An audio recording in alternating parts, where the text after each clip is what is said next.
here with Mona Patel. And so when did you come to America? Well, I was born in India, and my parents are Indian immigrants. We came over here when I was 1 year old. So my perspective and a lot of the questions that you're going to have about adapting the country of India and the way people are raised there is going to be a little bit different because I'm a first-generation Indian. In that I'm born in India, all my ancestry is in India, but I've grown up here in the United States. Okay. So what job does your family have at home back in India? What jobs do they have? I have combined 14 aunts and uncles in India that are still there, and the majority of them are in the textile business. Okay. They have little clothing shops or grocery stores, things like that. They're all in the like the markets kind of business. So. Okay. And what caste does that put them in? The caste that we would technically be in is called the Kshatriya caste. Okay, did you come across that in your research? Yes, I have a list of the castes. You have a list of your castes. So that's in the working class caste. That's the caste that you have your teachers and the doctors and the service people and the market owners and things like that. Okay.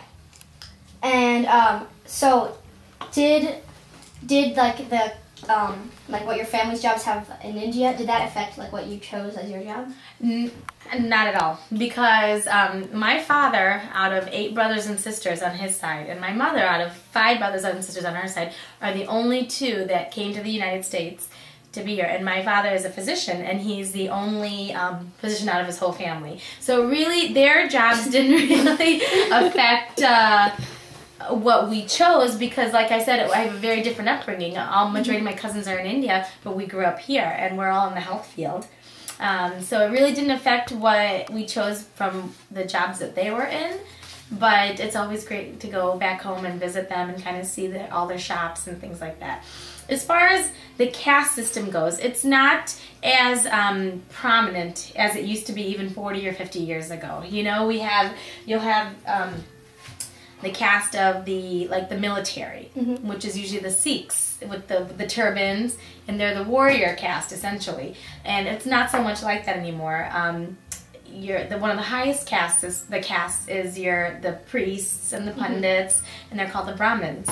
And a lot of them aren't always in that field anymore. So the caste system isn't as prevalent now as it has been for a long, for generations and generations in India.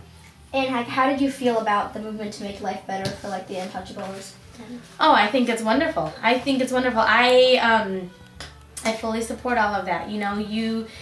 The fact that the whole untouchable caste is born into this life that it's already pre-decided for them, and it's this life that they're not allowed to do anything. They're essentially untouchable. I love the movements that Congress sets aside a certain percentage of their seats for the congressmen and congresswomen for the untouchable caste. The schools set aside a certain amount of space that they have to have for that caste, because so India is moving forward and they're trying to eliminate all those stigmas that have been there for centuries, that the untouchable caste is just that they're the laborers, the maids, the gutter cleaners, and it's not that they're just born into that. So I'm glad that they're being given the opportunities. It's not the same comparison, but you can kind of get the idea of thinking like the civil rights movements here in the United States. When we had the time of slavery and all of that, the African Americans during the civil rights movement were given those opportunities, things like affirmative action, and eventually given the right to vote and own property and all of that. And all those movements have been able to advance the African American culture, and they're not still in that stigma of the whole slavery caste system that was here in the U.S. So hopefully India will catch up to all of that, and the untouchable caste will eventually be considered just equal partnership and everything, and property ownership and jobs and the universities and everything like that in India eventually. So do you have any, do you have any friends back home that are untouchables?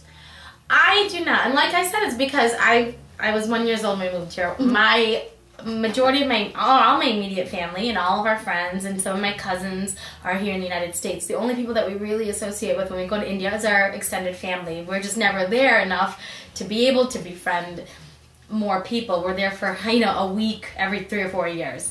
But it is still very separated there. You know, the area that my family lives in India isn't necessarily the area where the untouchables live. They have majority of them live in these big cardboard villages, and it's in a very poverty-stricken area. So you do see that separation there of the higher class, and then the middle class, and then the poorer, the poverty-stricken areas. So you really don't intermingle too much in there.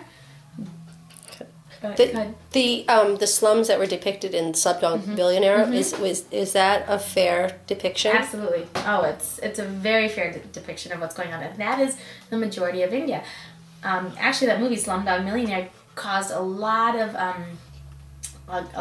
irritation among a lot of the Indian higher officials and the upper caste in India, because they kept on saying, "Oh, you're depicting India as this place with the slums and stuff," but that's real. That's the real India. You know, unfortunately, India has a lot of poverty issues, a lot of brothels, unfortunately, a lot of prostitution, a lot of anything that comes along with living in the slums and things like that. India has a lot to offer too. It's one of the countries that's such on the uprise with, you probably know about software technology, everything's getting outsourced to India. So, you know, in the computer aspects and the business and things like that, they're doing great. But unfortunately, in a country of 1 billion people, so many of them are poverty-stricken, they're homeless, and so with that, it festers all of the things that you saw in Slumdog Millionaire, and I think it was a very accurate portrayal of what goes on there. We're just all sheltered from it. If you ever go visit India, any of your classmates ever go visit India, even if me or my family go visit India, you would never see the slums because we would never go to those areas of town, but it's there. Oh. Good, hold on. Are arranged marriage is still common in bigger cities, in the more urban, modern environments in India, they're not so much. In the smaller villages and things, they are.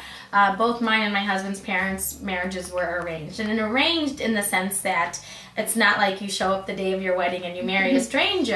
That's what a lot of people think.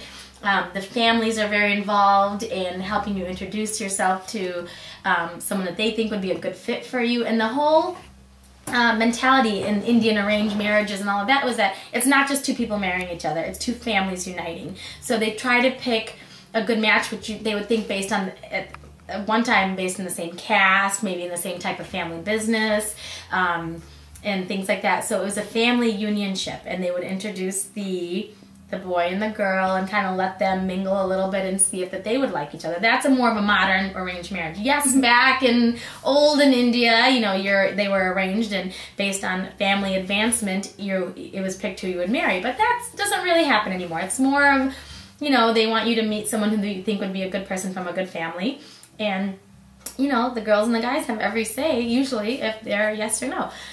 My husband and I did not have that type of arranged marriage. We grew up here in the U.S. and we met each other and we did the whole dating courtship and introduced our families. And luckily, everyone liked everybody, so it worked out okay. But it is still very common, a commonplace in India. But, you know, the divorce rate is almost non-existent in India. I think to a certain extent because of that, because they value that unionship of marriage so sacredly and they know that it's two families joining together, that they don't, you know, the Indian culture just doesn't take divorce as like, okay, it didn't work out, let's get divorced. You really value that sacred unionship there, and so it works. It works for that culture. And, you know, we were fortunate enough to come over here to the U.S. and given the opportunities here to get educated and to have all the full opportunities that we didn't always get in India. And so we've been able to live the best of both worlds. You know, I get to grow up with this Indian culture, but then also be able to have all the opportunities here in the U.S. Although, you know, the Indian women now are just as advanced. You know, they're getting higher education degrees, and they're holding positions in Congress and in office and things like that. So, I mean, India is definitely catching up.